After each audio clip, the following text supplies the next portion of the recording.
আর একটা দোয়া শেখায় দেই, ইনশাআল্লাহ এই দোয়া করলে রিজিক তো বাড়বেই ইনশাআল্লাহ। আপনার যত ঋণ আছে ইনশাআল্লাহ আল্লাহ পাক শোধ করে দিবেন। বিশ্বাস করলেন না?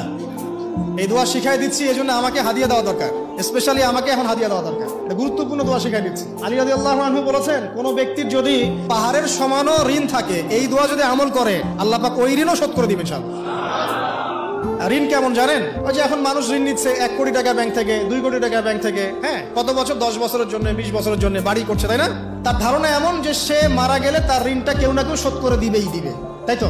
আর আল্লাহ রসুল কি বলছেন দেখেন, একজন মারা গেছেন, নবী সাল্লাল্লাহু আলাইহি ওয়াসাল্লামের সময় একজন মারা গেছেন। তো নবী করিম সাল্লাল্লাহু আলাইহি ওয়াসাল্লাম বলছেন, এই ব্যক্তির কি কোনো ঋণ আছে? একজন সাহাবী বলেন, হ্যাঁ ইয়া রাসূলুল্লাহ, তো ঋণ আছে। নবীজি বললেন, তোমরা ওর জানাজা পড়ো, আমাকে ডেকো না, তোমরা ওর জানাজা পড়ে নাও, আমি জানাজা পড়তে চাচ্ছি না। আমি এখন কেমন করে আপনাকে বুঝাবো ঋণ কত ভয়ঙ্কর জিনিস? আপনি যে ব্যাংক থেকে 3-4 কোটি টাকা লোন নিয়ে রাখছেন, লাখ লাখ টাকা লোন নিয়ে বসে আছেন, দিব্যি সুখে বসে আছেন, এমন চিন্তায় যে আপনার মৌত হবে না। আর নবী সাল্লাল্লাহু আলাইহি ওয়াসাল্লাম সময়ে একজন মারা যাচ্ছেন, তিনি বলছেন তোমরা জানাজা পড়ে নাও, আমি জানাজা পড়তে চাচ্ছি না। মানে ঋণগ্রস্ত ব্যক্তি জানাজাও তিনি পড়তেন না। তারপরে একজন এসে বললেন, ইয়া রাসূলুল্লাহ, আমি তার ঋণ শোধ করে দিব, তার যা ঋণ আছে আমি শোধ করে দিব। তখন নবী এসে জানাজা পড়লেন সাল্লাল্লাহু আলাইহি ওয়াসাল্লাম। তো আপনার এই কোটি কোটি টাকা ঋণ শোধ করার লোক তো রেডি আছে নাকি? আছে না?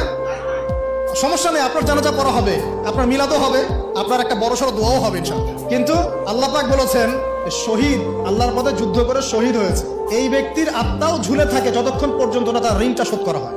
এবার বলেন আমি কি বুঝাবো? আর কিছু বলতে হবে? তো এখন সেই দোয়া শিখাচ্ছি আপনাদেরকে, সেই দোয়া শিখলে আপনারা ঋণ থেকে বাঁচবেন ইনশাআল্লাহ। কত দিবেন বলেন? আচ্ছা, হ্যাঁ, এই তো, শুকরিয়া। দোয়া করবেন যেন আল্লাহ পাকের দিনটাকে আল্লাহর জমিনে প্রতিষ্ঠা করতে পারি। আমার সাথে বলেন, দোয়াটা হচ্ছে, আল্লাহুম্মা ইকফিনি বিহালালিকা আন হারামিকা ওয়া আগনিনি বিফদলিকা আম্মান সিওয়াকা। এই দোয়াটা ছোট না? এটা মুখস্থ করবেন, সেজদায় পড়বেন, নামাজের সেজদায় পড়বেন, আত্তাহিয়াতু দরুদ শেষ তারপরে পড়বেন, নামাজ শেষে হাত তুলে করবেন, যখন তখন শেষ রাতটা করবেন, ইনশাআল্লাহ দেখবেন আপনার ঋণ বলতে কিছু থাকবে না ইনশাআল্লাহ। যদি থাকেও, বড় কোনো ঋণ থাকেও, আল্লাহ পাক অন্য কোনো মাধ্যমে এটা শোধ করার ব্যবস্থা করে দিবেন ইনশাআল্লাহ। ইনশাআল্লাহ লালমনিরহাটের 100 একর জায়গায় যত ধান হয়, এতগুলো ধান যদি আপনার আমল নামায় লেখা থাকে, মানে আপনার আমল নামা তাকদিরে আপনার তাকদিরে যদি লেখা থাকে যে আপনি 100 একর জমির ধান খাবেন তারপর মরবেন, আছে না লেখা? একটা দানা কম বেশি হবে?